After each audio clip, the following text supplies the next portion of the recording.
Hello, guys. Welcome to the Black Spin Global Podcast. I am Lucy. And I'm Eugene. And I am Waved. And welcome to day 6 at the US Open. Before we start, guys, if you don't follow me on Twitter, I have been drinking some honey juices. Some. What's 3 honey juices? Some? So I'm saying. Say exactly. the number. I said some. Say the number. Why are you being a snitch for? Why can you not be... Don't you want to see a black woman happy? Listen, relax. And celebrate? Relax. I don't understand. Anyways, guys, it's been a long day. And I was like, you know what? To get through the pain, I'm going to drink. Unfortunately, I forgot that I have a job to do, which is to give you this damn pod. So, Eugene will be leading the pod. Hello. I am here with some coffee. And yeah, welcome to day 6. Honestly, do you know what? We're gonna switch it up. So okay, cool. Usually we start with order of play. Okay. Wait, are you not going to introduce nothing? You see, even I'm waved and I still know we have to do that. No. But I'm saying, what we're gonna do, we're gonna go backwards. So we're gonna start with the last match of the day. Oh, okay. Yeah, yes. This is a bit of a celebration. This is big. I say bit. It is a celebration. It is a celebration. So you know what this is? It's a celebration. So yeah, Taylor Townsend, doubles world number 1. Up another upset. So previous round it was Jelena Ostapenko. Today or tonight even, 5th seed or world number 5, Mirra Andreeva. Straight sets, Lucy. And I know you guys doubted it. Incredible. I know you guys doubted it. It was a 7-5, 6-2 victory. Yeah. On Arthur Ashe last night session. Shouts out to Novak Djokovic. I know Lucy feels otherwise, but his match went on, I think it was a 4-setter against Nori. I told you it was going to be long. So yeah, that kind of did take up a bit of time, but Taylor Townsend, man, like unbelievable. 2 sets to love down in that first set. Levels up at 2-all. Then they both hold serve until, 6-5. And then I want to say Townsend took over, but she kind of did. No, she did. She dominated the match. She played, like, the tennis was actually so good. Man. Like, I didn't doubt that she will play her best. I just thought that the nerves will last longer than it did, because the nerves only started the first game of the first the first sets, which is pretty impressive, because right after that she just got into it, because she got broken very early and she just breezed through and bounced back. But she was hitting some crazy shots, and I remember I told you her first ever match, she played so well. Against Antonio Rusic. She played so well. So, honestly speaking, I'm so happy for her. I think for me, what I love the most is the way the crowd was just going. Man. So, like, hearing Arthur Ashe say it, obviously it wasn't full, but there was actually a lot. That's what I was going to say. I was actually worried, thinking, I hope people stay, because it was late. Yeah. And to be fair, for me, I feel like there was more people than I expected. Definitely. Especially considering that it was a Djokovic match that was on before, but the crowd were rooting for her like crazy. Man. Which I knew would definitely be an advantage for her, especially that Andreeva is someone who doesn't know how to handle a crowd. She kind of struggles with the crowd when the crowd are against her, definitely. But I feel like she handled it pretty well today, definitely. Because I feel like what frustrated her wasn't necessarily the crowd; it was more how she was playing and being unable to respond to what Taylor Townsend was giving her. Exactly. So yeah. And like, okay. Sorry, guys. We had a bit of a blooper.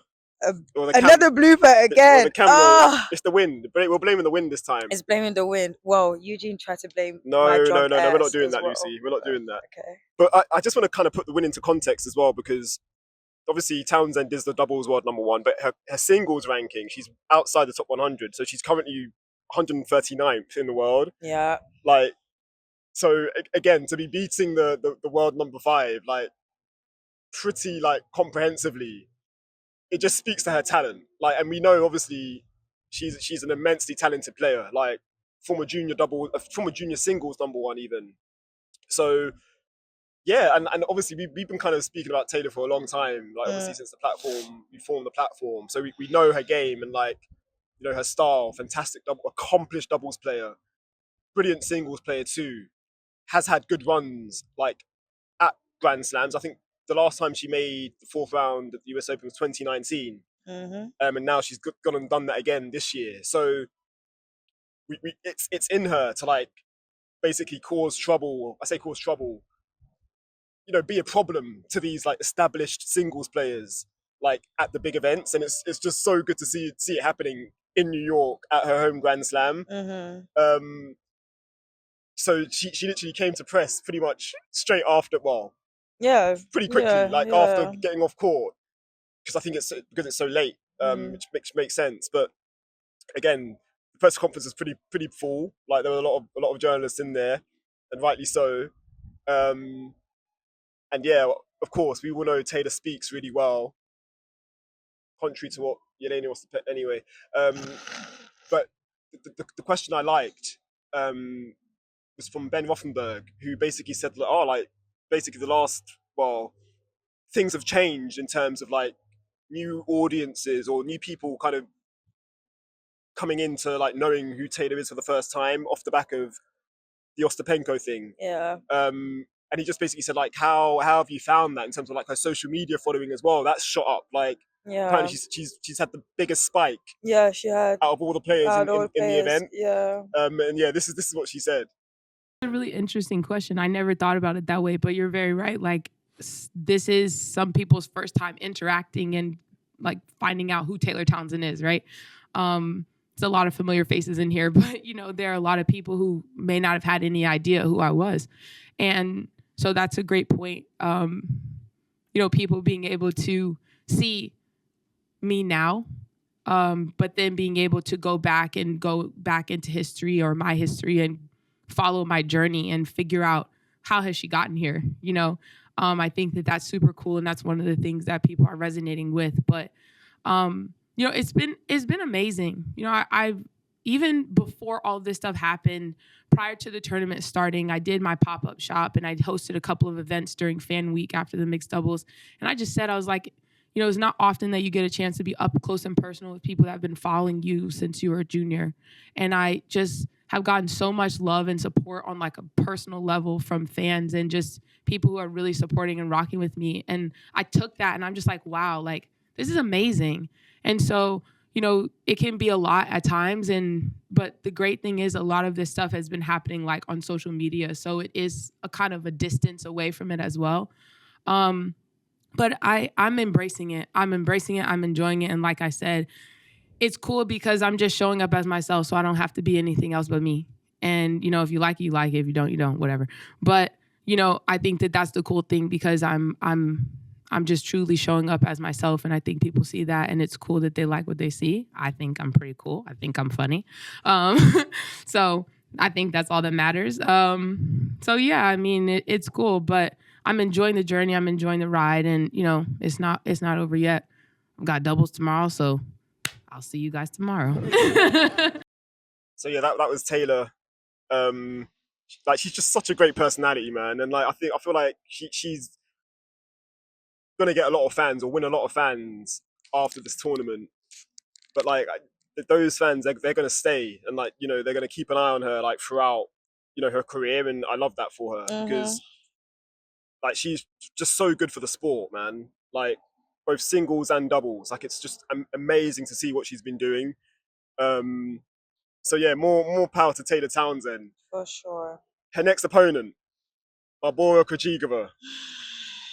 You've said this before. Who did Krejcikova play? Was it first round?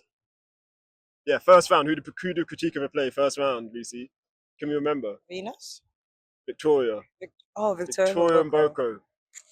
I like this matchup for Taylor. You and liking the and matchup. I'm going to be real with you. Today, I did think I was worried for her because Andreeva is serious. Like I think of Andreeva as a very talented player. Like I speak quite highly of her. Like 100%. She's literally got everything. Very complete for someone so young. Yeah. But yeah, today Taylor, she shocked me. I think today just shows how much like Taylor's more experience, and Andreeva just needs that time. No, which definitely. is what yeah. I've been saying for so long. And so you add the experience and you add the way Taylor was winning, it was, it made sense for her to win in straight sets and the way that she did it. So yeah, but Andreeva's time will come, but credits to Taylor. She did her job. So yeah, that the next match, like we said, is going to be against Krejcikova on Sunday. They have played each other once before. Krejcikova did win, but it was a three-setter. So I think that was back in like 2017, so a while ago. Uh-oh. No, don't do it. Don't do it. Switch it off there. Don't do it. It's going to happen, isn't it? I don't.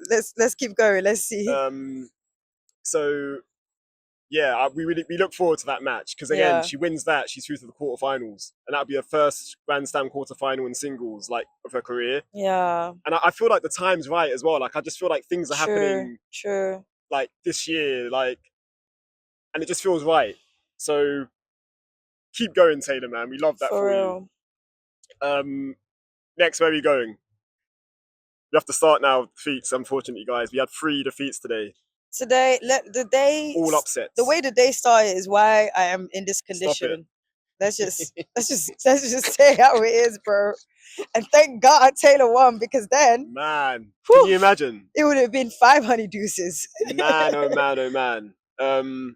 Let's go in order now then. So let's go Ben Shelton. No, Paolini. Okay, yeah, let's go Jasmine Paolini. So yeah, Jasmine Paolini, she lost out to Marketa Vondrousova. That match was played on Grandstand, and yeah, it was tough. First set, because I was there for most of it, or all of it really. I'm gonna say, and guys, I messed up. So I did go to Paolini's press after, but it was in room 2. They still haven't uploaded It's it. not up there, Lucy. Oh, so wow. I didn't record it on my phone because usually Normally, it's recorded, but they haven't, for some reason they've not published it on the website. I say website, the back end. Yeah, the US Open like media back end site. So I'll just basically repeat what she said in press from what I can remember. But just for the match, the first set she was the better player, like the more aggressive player. She had 2 break points. Didn't give Vondrousova any break point looks, but then in the tie break, Vondrousova just was more solid. And I was saying this to Lucy as well, and like another journalist that I was sat next to during the match, like watching Paolini, like I'm always just impressed and like kind of, I just admire her, the way she goes about playing matches, because she kind of she stays true to like her identity. Like she's an aggressive player. Like she doesn't switch up or like become passive when she's down or on the verge or on the brink of losing a set or a match. Like she'll stay true to her identity, keep playing aggressively. But yeah, unfortunately today it just wasn't working for her in that second set. Like she kind of fell away. And she did say in press afterwards that like after making a solid start, the second set she got a bit nervous, which I thought was like very honest of her to say that, because I guess you kind of saw that or you sensed it, but I don't know. I've watched enough Paolini matches to kind of not expect, but I guess it is expect her to kind of like figure out a way to come through. But yeah, today just it wasn't to be, unfortunately. So, and yeah, she did give credit to Vondrousova. Obviously, Vondrousova's a Wimbledon champion. Like she's won a Grand Slam, been a top 10 player. Like so, like she's no scrub basically. But of course, Paolini, she'll be disappointed with that because it's an upset. She's a top, I think she was the 7th seed. So expected to make quarterfinals. Obviously, losing in the 3rd round isn't ideal, but I mean, I'm not looking at that and thinking, man, like what's going on, basically, because that's a tough draw, like to get Vondrousova in the 3rd round. Yeah. So now Paolini's attention's just turned to doubles with Sororani. Oh yeah, that's true. She's still playing doubles, yeah. So yeah, we wish them the best in the doubles draw. Wait, what did she say in press? Yeah, I said. Oh, Lucy, stay with me, man. Stay with me, man. Guys, sorry. guys. Next match, Ben And Shelton. this is the thing, you've got to be on here because I wasn't. Yes, I I was there, and I will remember everything. Please.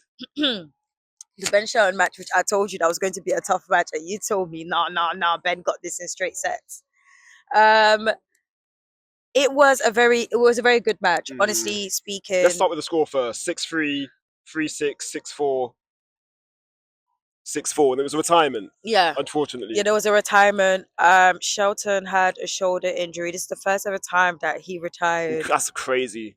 In his career, and even that, his dad was the one forcing that, telling him, bro, wrap it up. Don't do much, just retire. And you can tell that this is something that he did not want to do at all, which he ended up even being very emotional about and left. Literally, as he was leaving the court, he was emotional. But the match was really great, very intense. Both of them were giving their all. It's interesting because when the first set was done, he did it. It was 6-2, right? Or 6-3. 6-3. 6-3, yeah. So I was like, okay, yeah, breezing through, but it was still tricky. And then when I checked properly the stats, I saw 71% first set win. I was like, huh. So what's going on with the serves? And as we know, that's one of like his biggest weapon. So as the match was going, and then when he was feeling the pain in his shoulders, because initially I thought, when I saw that, I was like, maybe he saved his energy, because that's something that Shelton has always said. He said that, there's times where he doesn't want to do too much with the serves, or even when he's doing a lot with like his shots and everything, like he doesn't want to do the most and stuff. So I thought it was one of those ones. So then when the shoulder started hurting, I was like, oh, maybe that's why he did it. It was the left shoulder. Yeah, it was So and he did. arm. Yeah, and there was a video of him like hitting like a strong forehand, and you can see like it was weird. It's like it popped or something, and it was just like it was like or something or whatever. But even before that, I thought, because basically my point is, I thought it was a thing of he felt a little bit of something before the match. Okay. Mainly because of how the first set was going. Yeah. But it looks like it wasn't really the case. But credit to Manarino. In all honesty, I know it's hard to know when someone has retired, like how the match would have went. But guys, I'm telling you, it wouldn't be far-fetched if Manarino won the match. He is, and I know when you call someone a pusher, people see it bad. I don't know. But when you say that, he's a pusher, I know, no, but I said a good pusher. I know, but still, because he was. Me personally, I don't think it's a bad thing to be a pusher. I just don't know if that's not. I don't think players appreciate that. I don't. Though. Yeah, but there are some. Maybe there's another term we need to use. But for me, I don't think it's necessarily a bad thing. But someone like Manarino, it will make sense. Anyways, he's 37. For what reason does he need to be doing more than that? At 37, I will be the best pusher in on the like literally on tour, if we're being honest. But in a way, he was doing it in a way of like it will make him tired. Yeah, he's crafty, and he did it exactly. And that's the thing with Manarino. You never know what he pulls out of his bag, and that's why I knew he was going to be a problem. He was hitting some really nice shot, and he handled the crowd really well. It's not that easy, Shelton being American, but Shelton was Shelton was finding it really difficult. Like he did not know what to do. Even though like it was very up and down. The match was extremely up and down, but when the shoulder was starting to hurt, he couldn't continue. And Manarino obviously took advantage of it. Like, he was just like, all right, I'm gonna aim. He was aiming for that shoulder. He was aiming for shots where he had to do a lot more, and that's why I think he started serving higher and better throughout the match. But the thing is, it was putting a lot of pressure on his shoulder. But during his press, Shelton said, I'm not buying it though, not in a bad way, but Shelton said that he didn't know when the pain started or like how it started. Like he just said like, listen, this is just a pain I never felt before. It came out of nowhere. And came out of nowhere. I'm not sure if I buy it. Wow. I'm not sure if I buy it in a way of like, I think Shelton is someone where that really holds his cards to his heart. Like he doesn't give a lot. And it's also mainly because, I don't know if I should say this, but fuck it, guys. Wimbledon last year, remember, he was playing a lot of long matches. And he was out here telling us, guys, I feel great. I feel fantastic. Guys, Shelton was not feeling great and fantastic. He was mash up. Like his body was actually mash up. But he was not telling people that because he knows his opponent's going to be watching the press. He knows his team are No, going but I to be think that's thingy. I think that's just But him I don't being a think competitor. Like, yeah. exactly. But that's what I'm saying. I'm not saying it's a bad thing though. I'm just saying that that's what it is. I'm not saying it's a bad thing at all. I'm not calling him a liar. I'm not saying he should be saying the truth. He has every right to literally lie to us and say I have not, because he wouldn't even tell us if he will go for a scan. He won't give us anything Yeah, and about he the doesn't need injury. to. Yeah, And he doesn't. I don't know if I agree with that. doesn't need to. I don't think I agree with that. I think I'm 50-50 on that. I mean, he doesn't have to, but I think considering the level of a player that he is and the level of the tournament that he is, I do feel like all players, if you're being asked, unless it's a thing where you don't want to say it because you're not sure yet. If that's the case, of course, fine. Yeah, you're not gonna come me blabbering out.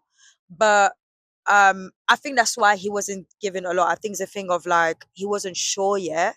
And I'm not saying it's a bad thing, by the way, guys. I'm really not saying it's a bad thing. I'm just sharing what I think. But based on previous things that's happened before, he's someone where when his body's not right, when he's not injured, I believe he's somewhere where he's making it seem like it's smaller than it is, which is so smart. Keep doing that. Do you get what I mean? But it was very sad seeing him retire. Like my mouth literally dropped when I saw him packing his stuff. I was It's like, tough. Yeah, literally, my mouth was like, because he never done it. He's literally never done it. That shows you how much he's how much of a fire it is. But at least he defended his points.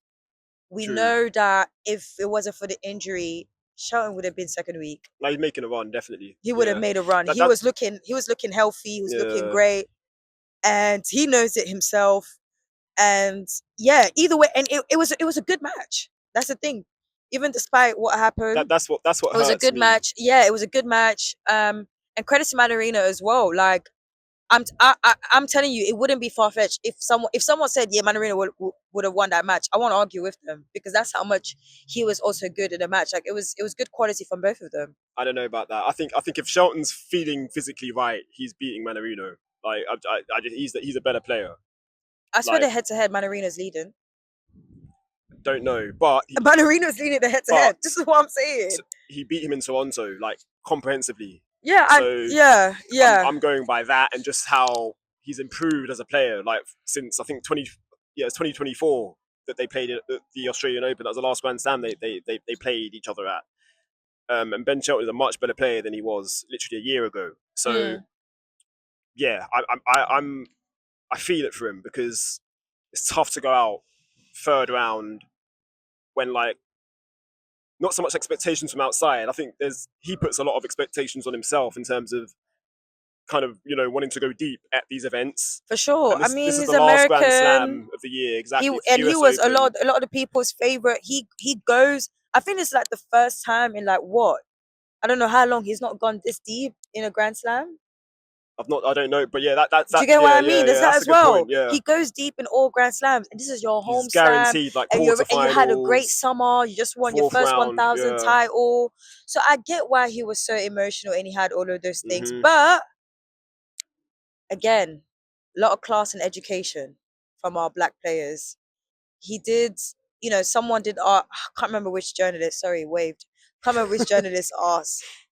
I believe it was David Law, who asks about like how he's feeling about this like defeat, like he's feeling like extremely low about it and stuff. And this is what Shelton actually had to say. Yeah, I mean, I got a lot to be grateful for.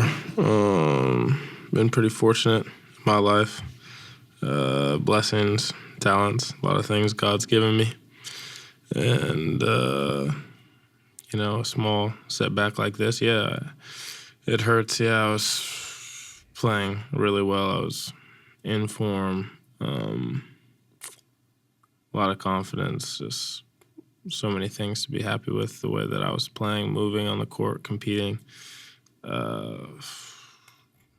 But like I said, it's been a great summer. A lot of things to be thankful for, and You won't hear me over here pouting about how bad things are with, the summer that I've had, the things that I've been able to do in this sport in a short amount of time, and, the people that I got around me. Like I said, a lot of blessings.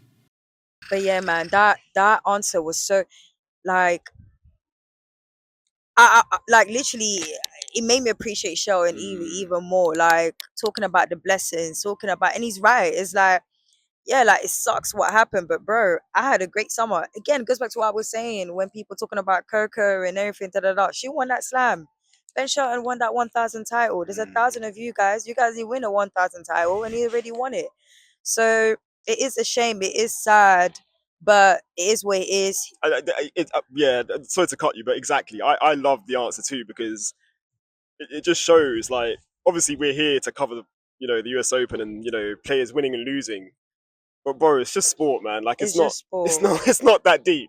just It really isn't that deep. Yeah. And I love how players can have like that kind of perspective, like after a tough loss, like, because ultimately, exactly, he's going to be fine. He's going to wake up tomorrow. Of course, it's going to hurt for a while. Yeah. But literally, next week is the start of a new It's tournament. the start of a new tournament. Like, so start of a we new go tournament. again. Do you reckon he will pull out of Labour Cup? So what I was going to say, I don't know. I think he'll play Labour Cup. I quite like. I say quite like. You've got to look at the positive, or look for the positives in these kind of situations. Going out early at a major, like, you're going to have a bit of time off, so that can't be a bad thing.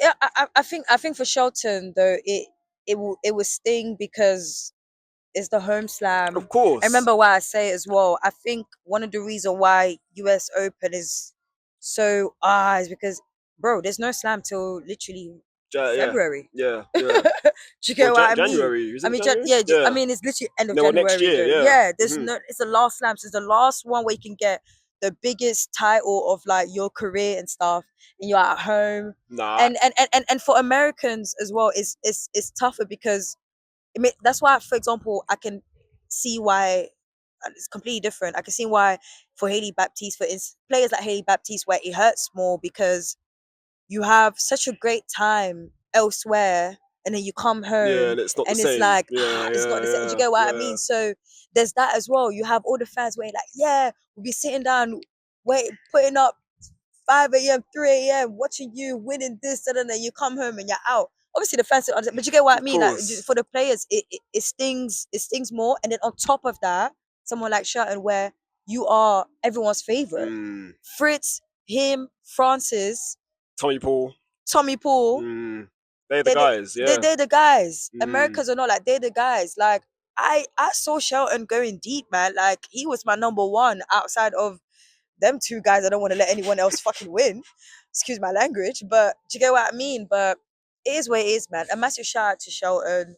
You had a great summer, as you said. Just at the end of the day, rest up, man. Rest up. Recovery. Get better. Same as our boy Arthur Ashe. Just recover, man. Like, at the end of the day, that's more important. Which is why your dad was telling you, get the heck out of that court, because you don't want an injury where it's affecting you for the rest of your life, where you can't play for the rest of your life. You're better off not knowing how to play. Yeah, for the season. Yeah. Listen, we've got Turin. And Eugene, when's the last time we had a black player in the ATP finals? I was just going to say, of course, it stings to be out of the US Open, but he has some titles he has a title to defend. I can't remember which title. I keep fucking forgetting. He has a title to defend. He has some tournaments left for like Asia, and he has his ranking to protect because he's going to be, by the grace of God, in the ATP, finals. And we have not had a black player in that position since Felix. In a minute. Do you get what I mean? So it will be nice to have that. So you're better off not knowing. Like, listen, and he's still young. This is what he's 22 years old. Bro, like, come on. You're going to have a lot of slams. But yeah, speedy recovery to our boy Shelton. You guys know. I was about to say that's our N word, but I can't. He'll be all right, man. He'll be all right. But yeah, man, just rest up, please. Rest up. Up next. Another one. Another tough one. 2-time semi-finalist. Big foe, Francis Tiafoe.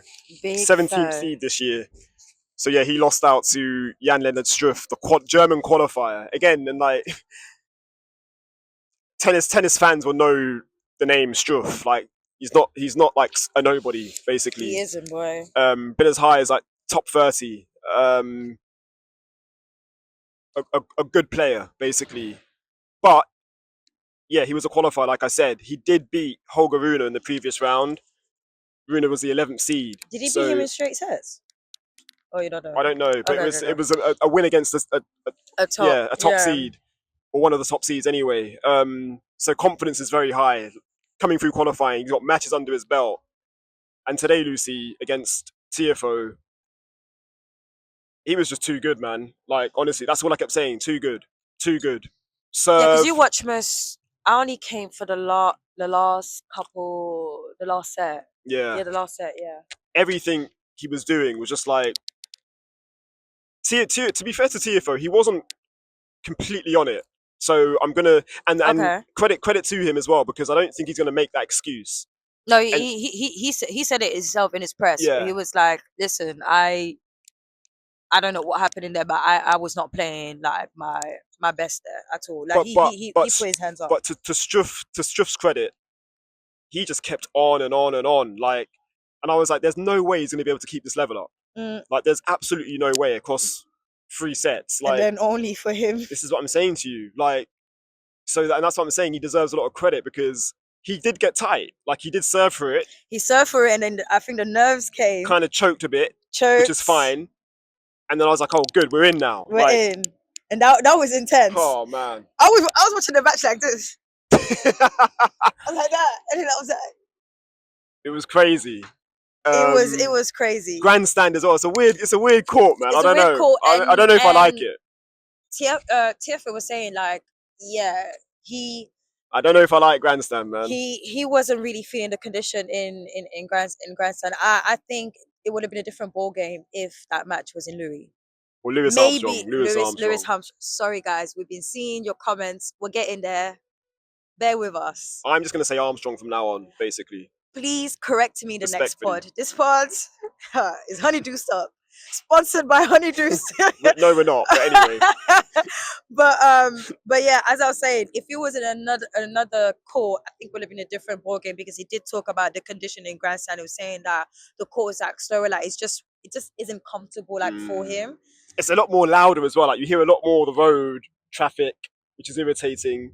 I don't think Francis is the type of player that bothers him though. There was a point where he did pause. Oh really? Yeah, because there was a siren going, not a siren, someone was letting off their horn.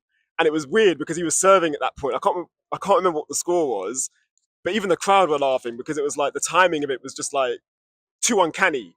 And it did kind of put him off because he stopped. He was bouncing the ball, about to throw it up, and then the horn goes off and he stops.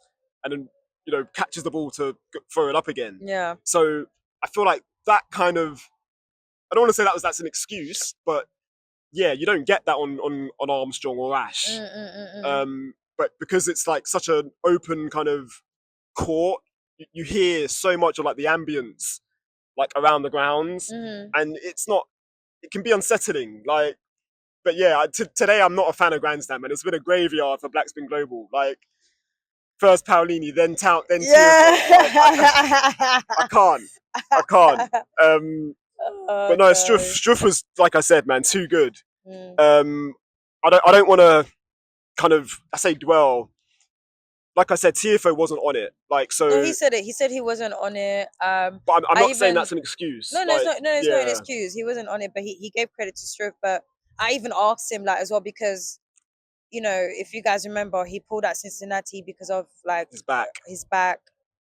And I asked him like, yo, like, you had the tape and all, like, did that also affect her? And he was like, no, like, honestly, I don't even want to put even blame like into that. Like, it is what it is. I love that about him. Yeah, as well. yeah. He and that's the thing about Tiafoe. No like excuses. when he knows he hasn't played well, he will say it straight. But he did say this loss is 100% going to be one of the hardest losses for him to get over with. Like, he literally says like, I don't know how I'm going to get over this. To be honest with you guys right now, like, I don't know. Because it was just an early exit. Like, I don't think anyone expected Tiafoe to leave in the round 3, despite how his season went. We all know how US Open is. He brings it, US Open, man. So yeah, it is unfortunate, but we just keep going. I I still believe Francis can win the US Open. Yeah, definitely. Like, Definitely. you guys could call me delusional, could call me crazy. I genuinely believe this guy can actually win the US Open. Don't care. Honestly speaking, like, the way he plays when he's here is just completely different. It's like a different ball game. And I think and again, I feel like he doesn't really get. I've said it before. I don't think he gets a lot of credit for his tactical game. Like, today was a bad day, not off his cool, but overall, Francis is actually a really good player. Like, you guys can't take that away from him. You can talk about the concentration. You can talk about whatever. Tennis IQ is high as hell. Tennis IQ is high, but he's a great player. And then when he comes here, he's a different ball game. So when would that time come? I don't know. But do I believe that he could? 100%. I mean, he's 20. He's 27. Like, so he's still young. Of course, yeah, he's not as young as like a Shelton or Alcaraz Sinner, but again, he's proved it. He makes deep runs at the US Open, so it's not an impossibility. Yeah. For him to win it one time, 100%. like, or two. Like, we'll see, but he's always going to be a contender when he comes to the US Open. That's just a fact. That's just a fact. For so sure. Yeah, tough one today for Francis. Today. But honestly, today, with the type of matches that we had, I genuinely felt like every match was going to be tough. I just didn't. The only one where I wouldn't have been too surprised about the loss was Paolini. That's what I said. Yeah. That's you what said that as well. Yeah. You said that as well. I was like, that's going to be that for me. That's the upset. Yeah. But everyone else, I thought it was going to be a 4-5 setup, but we were going to win. Exactly. That was that was my thing. Even Taylor Townsend. Actually, the women matches were the ones where I was a bit scared. Basically, exactly. But the men's, I was like, okay, it'll be a long match, but we're good. Yeah. But it went. But today just shows you that, guys, tennis is one sport that makes no bloody sense, because I don't think anyone expected both Shelton and Tiafoe to be out on the same day. Third round. Either way, is where it is, man. We keep going. Well done to the fellas. Well done to Paolini. But most importantly, well done to Taylor Townsend. Whew. You have been grinding for time, and we've been praising you and telling people. Go on, TT. All of you people that have not been here, get to the back of the line. I know some of you guys have been doubting our girl. I know some of you guys have been doubting our girl. Step to the back. Step to the back. We started this. Step to the back. Oh, all right. God. And for the new ones, welcome in it. And don't run away. Facts. Don't go. You stay right here. And a massive shout out to Coach John, man. Honestly, this year, seeing the black coaches doing their thing. Huge. And how cool is he as well on the box? Like, he is just. He's like this. Coach John is like that. And then he cuts like that. But again, that plays into how she's playing. Like, she. Hi. Oh, hey. Take care, man. Yes. But yeah, like, he was there with like class, doing well, you know. But no, but honestly, she feeds off that as well. She definitely feeds off that. No, for real, she does. Because it's a calm. To be honest, her whole camp just being all black and her boxing after Ashe Stadium. What are you telling me, man? It's hard. But no, honestly, like, seeing Brian Shelton, Franklin, Coach John, like, honestly, it's a big thing. I think I don't think people like honestly like realizes it. So yeah, massive shout out to the team. And yeah, who do we have tomorrow? Tomorrow, I don't actually have the rundown, Lucy, but I just know from the top of my head, it's Coco Gauff. So you're going to be watching alone because she's I will opening need to Ashe. recover. She's opening Ashe. Who is she playing? She is playing Magdalena Freck. That's it. Yes. Polish seed. I don't know what her seeding is, but she's a seed. And then we have Naomi Osaka second on Louis Armstrong. Or just Armstrong, but yeah. Kasatkina. Daria. And then in the evening, same stadium, we have Zverev versus Felix, who's our only guy left. Crazy. So yeah, guys, make sure you tune in and enjoy the tennis. I shall come back tomorrow. More professional. Not sobered up. I would like to publicly apologize to my boss. Relax. You're good. Who was like, this drunk girl. But I pushed through. As usual. I'm not fired, guys. Relax. I'm still here. Thanks for tapping in, guys. See you tomorrow.